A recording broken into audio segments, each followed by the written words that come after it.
Okay, welcome everyone. Today we're diving into a bit of a spicy political twist coming out of Chennai, Tamil Nadu. The date is April 16th, 2025. That's right. And the main player is AIADMK Chief EPS, Edappadi Palaniswami.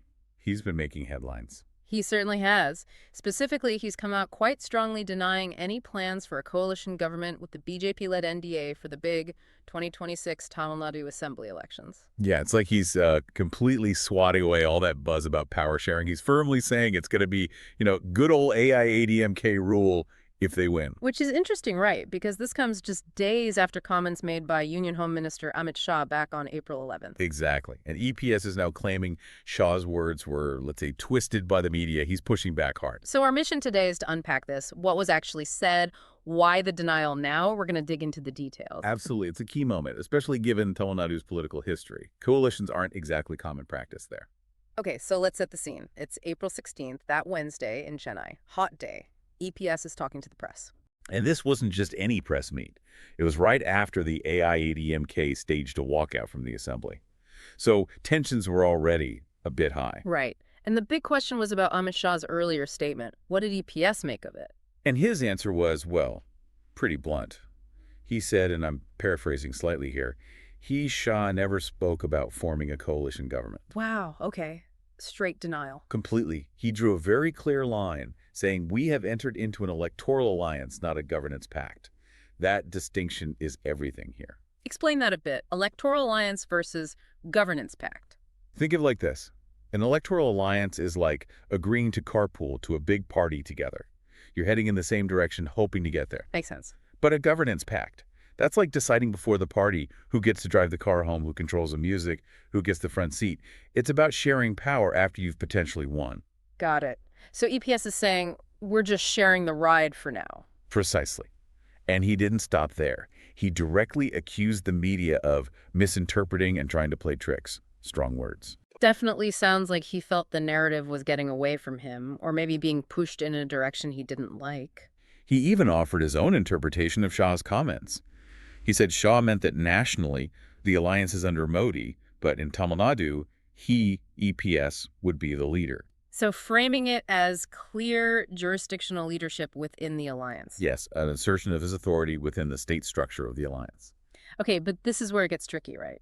Because what EPS described Shah saying doesn't quite seem to match what was widely reported from Shah's press conference on April 11th. That's the core of the contradiction we're exploring. So let's rewind. Go back 5 days. April 11th, Chennai again. This was the big alliance announcement event, wasn't it? Sealing the deal between AIADMK and BJP. That's the one. You had Shah there, EPS was present, the outgoing BJP state chief Annamalai, and the newly appointed one, Nanar Nagendran. It was meant to be a show of unity. So what did Shah actually say then? What did the reports capture? Well, initially, Shah's comments lined up with what EPS later claimed. He talked about contesting 2026 together, Modi leading nationally, EPS leading in Tamil Nadu.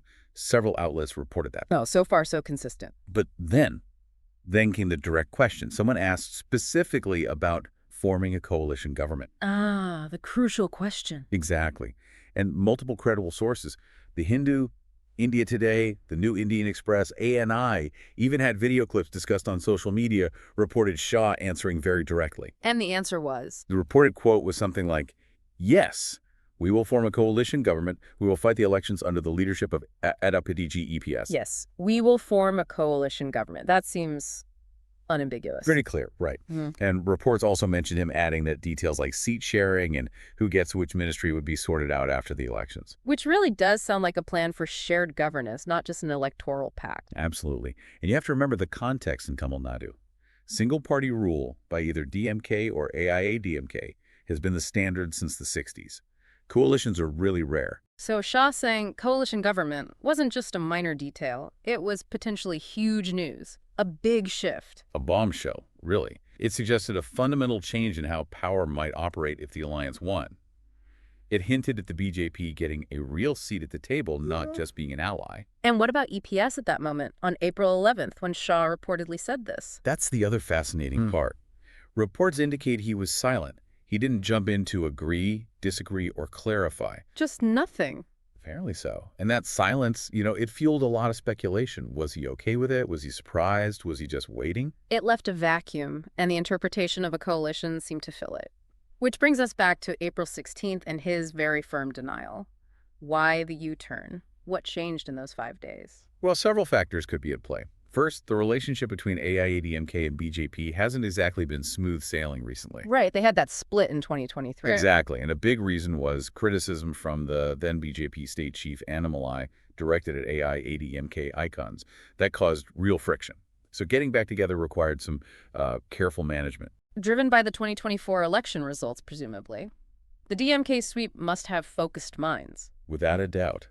Neither party won a single Lok Sabha seat, fighting separately. The math pointed towards needing to combine forces to challenge the DMK effectively. And Amit Shah was reportedly instrumental in patching things up. Yes, he's seen as the architect of the reunion. And part of the deal, it seems, was replacing Annamalai with Nagendran as the state BJP leader, likely to appease the AIADMK. Okay, so they reunite, but maybe the old tensions are still simmering under the surface. Possibly. And then Shah drops the coalition government comment. You have to think about the AIADMK base, the party cadres. How would they react? They're accustomed to AIADMK being the dominant force, ruling alone. The idea of sharing power, especially with the BJP, which hasn't been a major player statewide historically, might not sit well with many loyalists. It could feel like a dilution of their party's identity. So EPS might have heard rumblings from within his own party after Shah's comment. It's very likely. His denial on the 16th feels like a move to reassure his base, to tell them, don't worry, AIADMK will still be in the driver's seat. Yeah. He needs to project that strength. Plus, there's always internal party politics, right? He needs to look strong, fend off any potential rivals, and live up to the legacy of leaders like MGR and Jayalalitha who led majority government. Absolutely. Asserting the goal of solo AIADMK rule reinforces his leadership and aligns with that historical legacy. So, if we fact-check this, on April 11th, multiple credible news outlets reported Shah saying, coalition government. We have reports from The Hindu, India Today, New Indian Express, mentions of video footage. Yes, the evidence for Shah using that phrase seems pretty robust and widespread across different media platforms. Then, on April 16th, we have EPS saying Shah didn't say that he only meant an electoral alliance, and that the media twisted things. Correct. That's the direct contradiction. And EPS's claim of media spin seems, well, a bit difficult given the direct quotes reported by so many different sources. It does seem like a stretch to say everyone misinterpreted a direct quote like, yes, we will form a coalition government. And interestingly, there were reports even before EPS's denial, like on April 13th, suggesting DMK allies were already questioning if AIADMK cadres would accept a coalition. Ah, so the issue was already bubbling up publicly. Yes, which adds weight to the idea that EPS's statement was a reaction aimed at calming nerves within his own party and perhaps setting the record straight from his perspective. So, bottom line on the fact check, Shah likely did say coalition government, and EPS's denial looks like a strategic backtrack. That appears to be the most plausible reading of the events based on the available reports. Okay, so why is this whole coalition talk such a big deal in Tamil Nadu anyway? You mentioned the history. Right. Since the 1960s, it's been dominated by the two Dravidian majors, DMK and AIADMK. They've governed mostly on their own, with huge majorities at times. Coalition experiments have been few and far between, and generally not at the state leadership level for long. So it breaks the established mold. What are the implications for each party? For the BJP? For the BJP, a coalition would be a massive step. It's a way to gain real governing experience and influence in a major southern state where they've struggled to make deep inroads electorally. It gives them a foothold in Dravidian politics. And for the AIADMK, it seems more complicated. It is. On one hand, the alliance boosts their chances against a strong DMK. But sharing power, that risks alienating their core supporters who expect AIADMK to rule independently. Upholding that MGR and Jayalalitha legacy we talked about, it could be seen as weakness or compromise. And you can bet the opposition, the DMK, is watching closely. Oh, absolutely. CMK Stalin has already labeled the alliance opportunistic. EPS has to be careful not to feed that narrative, not to look like he's compromising AIADMK's identity just for power. So looking at the bigger picture then, this renewed AIADMK-BJP alliance is really a pragmatic necessity post-2024. It seems that way. Consolidating the anti-DMK vote is likely the primary driver. The Lok Sabha results showed that vote exists, but it was split. And Shah's strategy seems clear. Target the DMK government.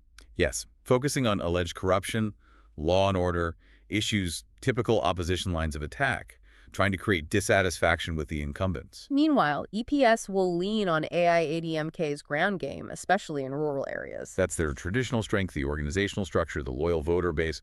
But underpinning all of this is that trust factor between the two parties. Given their history of breaking up. Exactly. There's bound to be some lingering caution, some wariness.